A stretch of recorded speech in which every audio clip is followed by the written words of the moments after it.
Hello बच्चों, तो चलिए इस प्रश्न को पढ़ते हैं। यदि सदिश ए बी सदिश बराबर 3 i cap plus 4 k cap तथा ए सी सदिश बराबर 5 i cap minus 2 j cap plus 4 k cap त्रिभुज की भुजाओं को प्रदर्शित करते हैं, तब ए पर माध्यिका की लंबाई विकल्प ए 2 वर्गमूल 7, विकल्प बी वर्गमूल 14, विकल्प सी 3 वर्गमूल 2, विकल्प डी इनमें से कोई नहीं। तो यहाँ पर देखो, हमें दो सदिश बताए हुए हैं, ए बी सदिश और ए सी सदिश।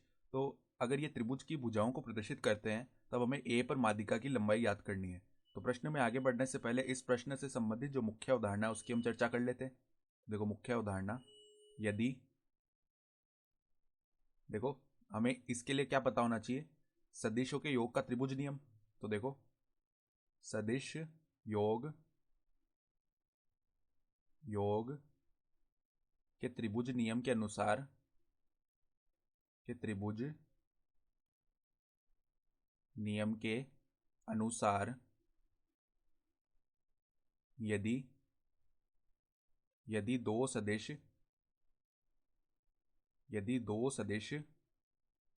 त्रिभुज की दो क्रमागत भुजाओं की दो क्रमागत भुजाओं के द्वारा निरूपित किए जाएं, तो इन सदिशों का परिणामी तो इन सदिशों का परिणामी परिणामी जो सदिश आएगा परिमाण व दिशा में विपरीत क्रम में ली गई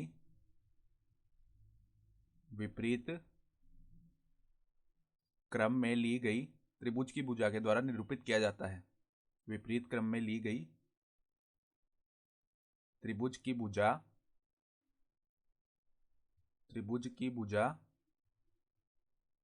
के द्वारा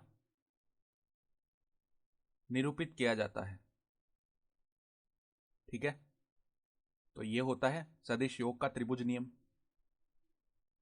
तो अब देखो हमें वो क्या बोल रहा है, ए बी सदिश का मान दिया हुआ है और ए सी सदिश का मान दिया हुआ है। तो देखो यहां सर्वप्रथम अगर हम ए बी सदिश और ए सी सदिश का मान लिखें, ए बी सदिश का मान क्या है, 3 i कैप प्लस में 4 k कैप। ए सी सदिश बराबर में वो क्या बता रहा है, 5 i कैप माइनस में 2 j कैप प्लस में 4 k कैप। ठीक है, तो अब देखो अगर हम एक त्रिभुज बनाए इस प्रकार, यहाँ पर देखो इस प्रकार का यदि एक त्रिभुज हो ए बी सी, ठीक है, तो ए बी सी इस प्रकार का त्रिभुज है। तो अब देखो हमें ए पर माध्यिका की लंबाई ज्ञात करनी है, अर्थात ये जो माध्यिका आएगी देखो ए डी, इसकी लंबाई तो हमें ज्ञात करनी है। ठीक है, और हम जानते हैं कि माध्यिका जो है वो सामने वाली भुजा को दो बराबर भागों में बांटती है, तो बी डी जो है वो बी सी के बराबर आएगा। तो अब देखो यहाँ पर हमें ए बी सदिश और ए सी सदिश का मान बताया हुआ है। तो अगर हम यहाँ पर सदिश योग का त्रिभुज नियम लगाएं, तो देखो त्रिभुज नियम के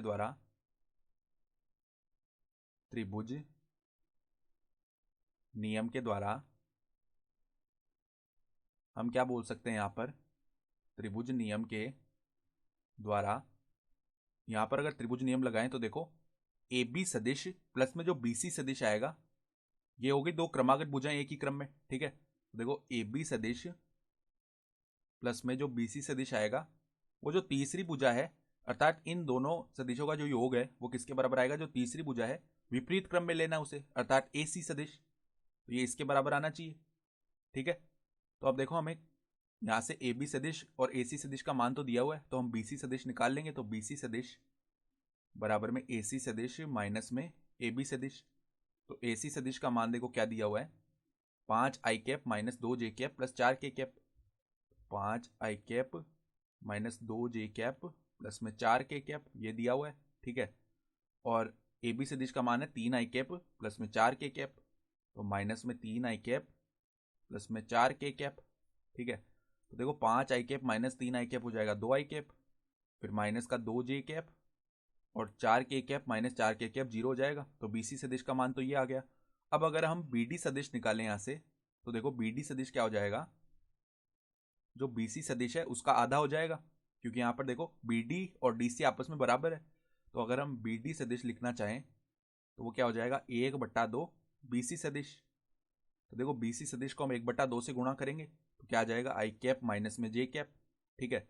तो अब देखो अगर हम ये वाला त्रिभुज लें, त्रिभुज ABD, इसमें हम अगर त्रिभुज नियम लगाएं तो देखो यहाँ पर त्रिभुज ABD में अगर हम त्रिभुज नियम लगाएं तो AB सदिश प्लस में BD सदिश, इसका मान किसके बराबर आना चाहिए, AD सदिश के बराबर।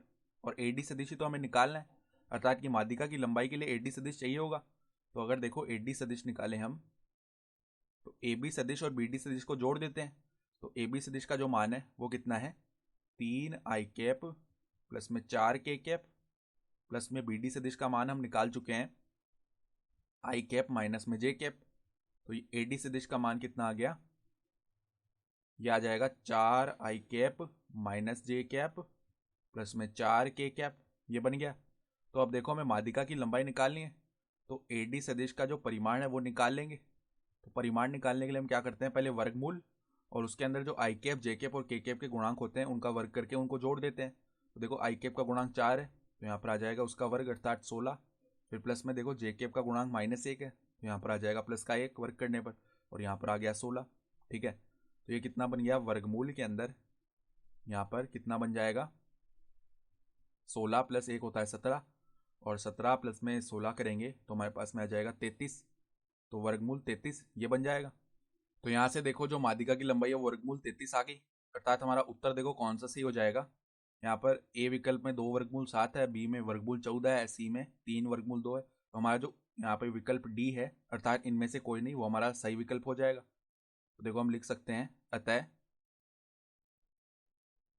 अतः विकल्प डी जो कि क्या है, इनमें से कोई नहीं उपयुक्त उत्तर है। ठीक है। तो माध्यिका की लंबाई कितनी है, वर्गमूल 33, और हमारा उत्तर हो जाएगा विकल्प डी जो कि है इनमें से कोई नहीं। ठीक है। तो आशा करता हूं कि आपको यह प्रश्न समझ में आया होगा। धन्यवाद।